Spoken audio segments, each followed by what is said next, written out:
Olá, meus irmãos. A paz do Mestre Jesus esteja com todos vocês. Que Deus abençoe quem me ouve. Que o Senhor Deus Todo-Poderoso possa vir falar conosco, sempre por intermédio da sua santa e poderosa palavra. Que Ele possa nos fortalecer, nos guiar, nos conduzir, sempre pelo poder da sua santa e poderosa palavra. O texto hoje para nossa breve reflexão encontra-se no Evangelho de Jesus Cristo, segundo Marcos, evangelista Marcos. Quero ler com vocês um texto que eu particularmente sou apaixonado por ele. Capítulo 8 de Marcos, versículo 22. Jesus cura um cego, é Betsaida. Diz assim: quando chegaram a Betsaida, algumas pessoas trouxeram um cego, e Jesus lhe pediram que tocasse. Ele tomou o cego pela mão e levou-o para fora do povoado. Em seguida cuspiu nos olhos do homem, pôs a mão sobre ele e perguntou: vê alguma coisa? Recuperando aos poucos a vista, o homem respondeu: vejo pessoas, mas não as enxergo claramente, parecem árvores andando. Jesus pôs a mão sobre os olhos do homem mais uma vez e sua visão foi completamente restaurada. Ele passou a ver tudo com nitidez. Então Jesus se despediu dele e disse: ao voltar para casa, não entre no povoado novamente. Glória a Deus. Irmãos, Deus ele é fiel. Deus ele é fiel. E ao longo dos evangelhos tem 3 curas de cego. Tem a cura do cego Bartimeu, que está em Mateus capítulo 14, se eu não me engano, aquele cego de João 9, a qual Jesus se declara a luz do mundo, e esse aqui. E a cada milagre que o Senhor faz, devolvendo a visão a esses cegos, uma operação diferente. E eu particularmente eu gosto muito desse cego aqui. Eu recebi essa palavra em uma época muito importante da minha vida e ela me auxiliou muito. E o Senhor trouxe ela novamente. Eu creio que Ele quer falar ao coração de algumas pessoas, lembrando que já se faz uma aplicação pertinente, porque se 3 cegos, uma operação diferente, o Senhor, a cada processo, Ele age de forma diferente. E eu quero fazer as aplicações pertinentes a esse texto para nós no dia de hoje, véspera de feriado, que o Senhor possa fortalecer o seu coração aí para essa longa jornada que estamos todos nós enfrentando. Vamos lá? Diz assim, ó: quando chegaram a Betsaida, algumas pessoas trouxeram um cego a Jesus e lhe pediram que o tocasse. Eu gosto muito dessa parte, irmão. Esse texto ele começa de uma forma animosa. Por quê, irmão? Tenha perto de pessoas de você que te levam para perto de Jesus. Tenha por perto de você pessoas que te levam para perto de Deus e que pedem Ele por você. A palavra não fala hora nenhuma que esse cego teve vontade de ir a Jesus. A palavra não conta que hora nenhuma, talvez ele já tivesse desacreditado, talvez já estivesse desmotivado, talvez já tivesse passado por muita coisa ruim na vida, mas não é ele, não é da vontade dele. A palavra não expressa que ele tinha vontade de chegar até Jesus, mas os amigos dele sim. E como é bom nós termos por perto pessoas que nos levam para perto de Deus, e mais do que isso, que pedem para nós, pediram a ele que tocasse. Eu gosto de Jó, capítulo 16, versículo 20 e 21, fala: o meu intercessor é meu amigo. Quando diante de Deus correm lágrimas dos meus olhos, ele defende a causa do homem diante de Deus, como quem defende a causa de um amigo. E o Senhor Jesus fala que o amor maior que existe no mundo é justamente esse, de que se entrega por um amigo. Quantas vezes, irmãos, estamos sem forças para orar? Quantas vezes estamos sem animação? Quantas vezes desacreditamos? Quantas vezes ficamos desesperançosos? Tamanhas são as pancadas que nós tomamos no nosso deserto, na vida. E como é bom ter alguém que nos leva para perto de Jesus. E acredite, irmão, tem pessoa para tudo. Tem pessoa que nos leva de tudo quanto é jeito. Tem pessoa que quer justamente, sabe, nos levar para fumar maconha, nos levar para cheirar cocaína, nos levar para dar babalada, para dar conselho ruim, mas para levar para perto de Jesus são pouquíssimos. Então mantenha perto essas pessoas, porque olha o que vai acontecer na sequência. Fala assim, ó: ele tomou o cego pela mão. Irmão, isso é bom demais, porque não tenha medo do processo, irmão. Não tenha medo. Por quê, Alisson? Não tenha medo. Porque Jesus te segura pela mão. Deus te segura pela mão, meu irmão, durante todo o processo, não importa o que você vai passar durante o processo. Lembrando, cada processo é um processo diferente, cada pessoa vai vivenciar algo para Deus.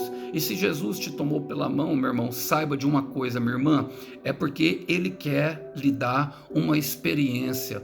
Não tenha medo, pequeno rebanho, apenas creia. Olha o que diz em Isaías capítulo 41, versículo 10. Não tenham medo, porque eu sou o teu Deus. Não te assombres, porque eu estou contigo. Eu te ajudo, eu te fortaleço e eu te sustento com a minha destra vitoriosa. Isso quer dizer, meu irmão, que agora só para a partir do momento que a vitória chega, a destra vitoriosa, a destra de autoridade, a destra de poder de Deus. É o que Isaías está falando. E olha, a primeira atitude que Jesus faz é levar ele para fora do povoado. Jesus ainda separa da multidão, meu irmão. Prepare para ficar sozinho, meu irmão. Independente daquilo que Deus te prometeu, saiba que o Senhor vai te colocar em situações de extremo, em situações de isolamento. Por quê? Porque Ele quer te dar uma experiência. Então, Deus vai permitir a dor, Deus vai permitir a solidão, Deus vai permitir o processo longo. Se Deus te prometeu um casamento que representa o casamento do noivo com a igreja, saiba que você vai passar momentos de solidão e momentos de dor muito grande, momentos de ciúme, momentos de raiva, até mesmo de Deus. Mas saiba que Ele vai compensar todos esses momentos. Se Ele te prometeu prosperidade na área financeira, prepare-se para momentos a qual você vai contar moeda para pagar a conta. E mais do que isso, vai selecionar as contas a serem pagas. No final do dinheiro, vai sobrar muito mês.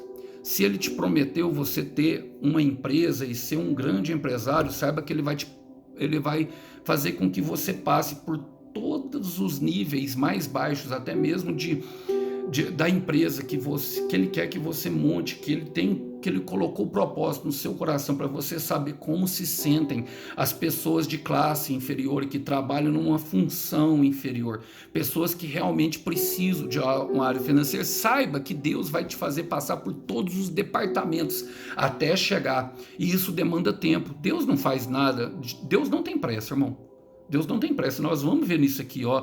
Ele fala assim, ele fala assim em Romanos capítulo 16, versículo 17, ele fala assim, ó. Ele fala da seguinte forma: meus irmãos, peço que tomem cuidado com as pessoas que provocam divisões, que atrapalham os outros na fé e que vão contra o ensinamento que vocês receberam. Afastem-se dessas pessoas. Normalmente é nós que devemos afastar, mas aquele cego já estava sem força, irmão. E Jesus tomou ele para bom e levou ele para fora do povoado, justamente porque Deus queria ter com ele. E olha o que vem em seguida, fala assim, ó: em seguida cuspiu nos olhos do homem. E eu particularmente amo essa parte, irmão. Eu particularmente amo essa parte. Eu vou contar por quê. Aquele contexto israelita, todos os que eram considerados impuros, e dentre eles estavam cegos, coxos, mancos, surdos, mudos, todas as pessoas com a mulher do fluxo de sangue, eles não poderiam, eles ficavam ali numa área limitada, não poderiam ter interação com as pessoas consideradas normais. E além disso, irmão, além disso tudo que acontecia, eles passavam por um processo de humilhação tremenda. Por quê? Porque uma das ações a qual o comportamento daqueles israelitas eram para justamente mostrar que talvez eles eram superiores e eram uma atitude de desprezo e de rejeição, era cuspir enquanto eles passavam. Então, além de cuspir, também tem a questão da sacudir a poeira dos pés. Essas duas atitudes eram que eles faziam. Era em sinal de desprezo, era em sinal de humilhação. Era humilhando aquela pessoa que, como se Deus estivesse fazendo justiça e ela estivesse em pecado. Tanto que os discípulos de João 9, eles perguntam para o mestre, fala: quem é que pecou, mestre? Eles ou os pais deles? E o Jesus: nenhum, é para que tivesse a glória de Deus. E o Senhor já desmascara, ou seja, ele já meio que tira esse pensamento da cabeça dos discípulos dele. Olha, e isso fala muito ao meu coração, por quê? Jesus cuspiu nos olhos dele, irmão. E muitas vezes nós pensamos, Deus nos tirou do meio, sabe? Nós já estamos isolados, as pessoas que nós pensamos que podia nos ajudar, não está nos ajudando. E é um processo que o próprio Deus nos submete. É um processo a qual Deus nos coloca. Ele vai nos colocar num lugar de isolamento onde pessoas que poderiam talvez nos ajudar não ajudem, para que nós tenhamos uma experiência. E nesse momento ainda ele parece que vai humilhar a gente, mas na verdade Deus humilha o que nos humilha. Ele cuspiu nos olhos. O problema daquele homem era os olhos. O som era o mesmo, porque ele não enxergava, mas o que Deus está fazendo parece humilhação, mas na verdade é para exaltação. Então fica tranquilo, meu irmão, porque Deus humilha aquilo que te humilha. Em 1 Samuel capítulo 2, versículo 7, fala que o Senhor empobrece e também enriquece, que Ele abate e também exalta, e que Ele humilha e que Ele honra. É do Senhor, Ele levanta o pobre do monturo. É isso que o Senhor faz. Ele tem a capacidade, são estações a qual nós vamos passar. E Ele fala, pôs a mão sobre ele e perguntou, vê alguma coisa? Agora, irmão, ele está tratando, porque aquele homem tinha um problema de fé. Aquele homem, a visão fala da visão espiritual. Aquele homem tinha algo que precisava ser tratado. Então, depois, a sua mão nos trata. Durante esse processo de humilhação. Então fique, não tenha medo do processo. Confie no que Deus está fazendo, por mais que pareça loucura. Confie no que Deus está fazendo, por mais que pareça sem sentido nenhum. Confia, apenas confia, irmão, porque Deus sabe o que faz, Jesus sabe o que faz. Em 1 de Pedro, capítulo 5, versículo 6, o apóstolo Pedro fala isso para nós. Foi um homem que passou por um processo duríssimo. E ele fala, humilhai-vos, pois, debaixo da potente mão do Senhor, porque no tempo certo, para que no tempo certo ele vos exalte. Algumas versões, no tempo oportuno. Há um tempo de exaltação, mas há um tempo em que nós passaremos por um processo em que nós nos sentiremos humilhados, em que nós nos sentiremos afrontados. Por quê? Deus está tratando a nossa fé. Deus está tratando o nosso coração. Deus está tratando aquilo que nos aflige. E olha, ele pergunta, vê alguma coisa? E ele, recuperando a visão, recuperando ao pouco as vistas, o homem respondeu. Aos poucos, irmão, processo, um pouquinho de cada vez, um passo de cada vez. Enquanto isso, ore. Enquanto isso, continue. Vai falando com ele. Olha o que o homem fala. O homem fala assim, vejo pessoas, mas não as enxergo claramente. Parece árvores andando. Então continue falando com o Senhor. Senhor, eu creio na promessa, mas a minha fé ainda é pouco para chegar. Eu creio, mas aumenta a minha fé. Senhor, continua me guiando. Senhor, eu não consigo enxergar claramente, mas eu já vejo alguns pequenos sinais. Então, Senhor, por favor, continua o que o Senhor está fazendo. Enquanto, meu irmão, enquanto o Senhor vai falando, enquanto você está caminhando pelo processo, em cada passo, pergunte ao Senhor, vai conversando com Ele, porque Provérbios 4,18 diz que o justo é como a luz da aurora, ele vai brilhando cada vez mais, até se tornar dia perfeito. E eu quero profetizar sobre a sua vida, eu creio que alguém precisa ouvir isso aqui, meu irmão. Vai ser dia perfeito, vai amanhecer, Deus vai fazer a obra, Deus vai te levar até o final, vai ser perfeito. Não pare por aí, porque Jesus pôs a mão sobre os olhos novamente. Por quê? Ele falou, parecem árvores andando, e quem não parece árvore andando? Afinal, ele é o carpinteiro e nós somos a madeira que estamos sendo talhadas para um propósito específico. Então, Jesus pôs a mão novamente. Aleluia, aleluia. Eu creio que eu estou pregando para pessoas aqui que não estão entendendo nada. Jesus não perdeu o controle. Eu creio que eu estou pregando aqui para pessoas que estão se sentindo cansadas, humilhadas, que estão se sentindo esgotadas. Eu quero te dizer, Jesus vai tocar de novo. Jesus vai tocar no alvo da sua oração novamente. Jesus vai tocar na sua família novamente. Jesus vai tocar no trabalho novamente. Jesus vai tocar onde você precisa que seja tocada, na área do seu problema. Ele vai tocar novamente. Jesus tocou mais uma vez. Jesus tocou mais uma vez. Daniel passou por isso, irmão. Em Daniel 10 conta que ele teve uma visão com um anjo. Ele estava numa multidão, com muitos amigos, só que a palavra fala que somente ele viu. Somente ele viu o anjo do Senhor. Só que ele se sentiu fraco, e toda a experiência com Deus, meus irmãos, vai nos levar justamente a entender quais são as nossas fraquezas. Em Daniel capítulo 10, versículo 10, fala da seguinte forma, diz assim: aí a mão de alguém me tocou, e eu fiquei de joelhos, apoiado nas palmas das mãos. Ou seja, ele ficou como se tivesse prostrado, de joelhos prostrado. E o primeiro toque é assim, é para que nós venhamos a orar. Aquele cego estava orando, continuou conversando com Jesus. O primeiro toque é justamente para nos colocar em oração, para nós nos colocar na dependência de Deus. Dependa totalmente de Deus, meu irmão. Dependa, saiba que Deus, Ele tem o melhor para você.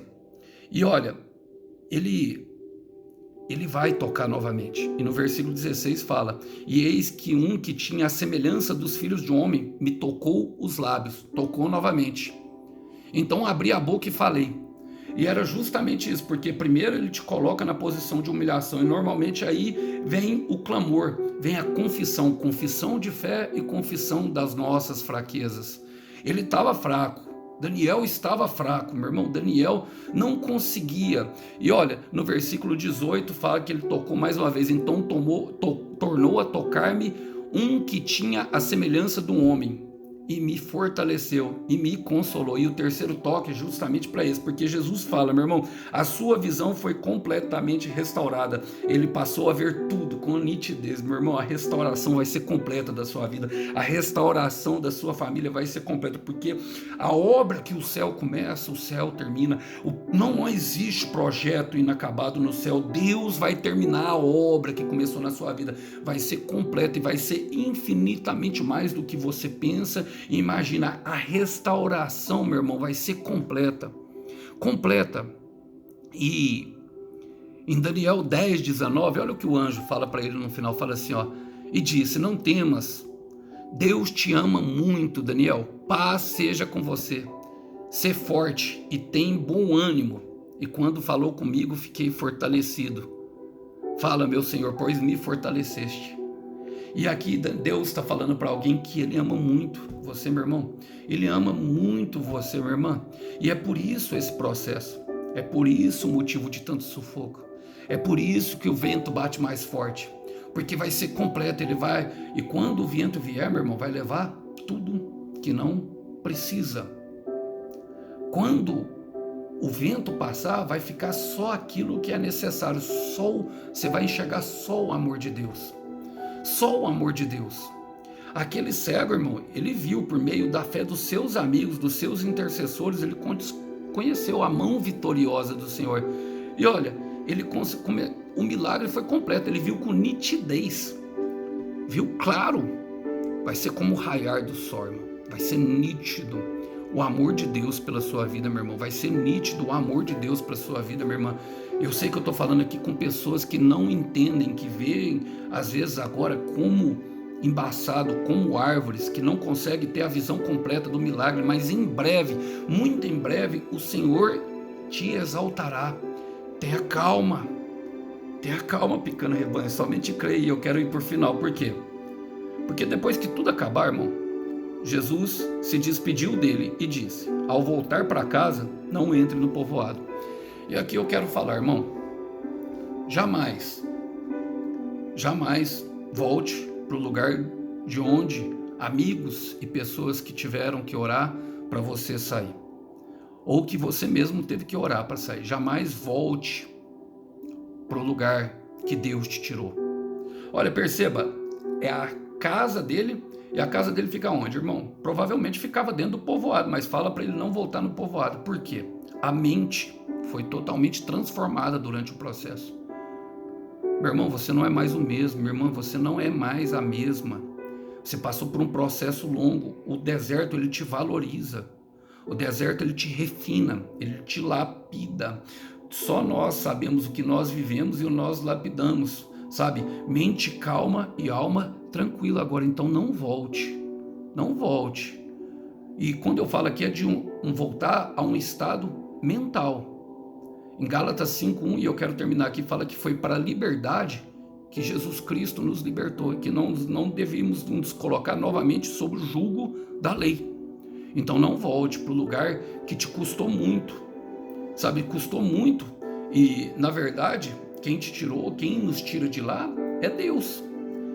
E por isso, meu irmão, a liberdade, ela não tem preço. Ela até tem valor, mas a liberdade, ela não tem preço. Então não volte para lá. Não volte para o lugar que você ou amigos ou pessoas tiveram que orar muito. Nós não jamais devemos voltar da onde Jesus nos tirou. E eu gostaria de lembrar que depois disso tudo, a vida é plena. Então fica calmo, fica calma. Estamos só no processo.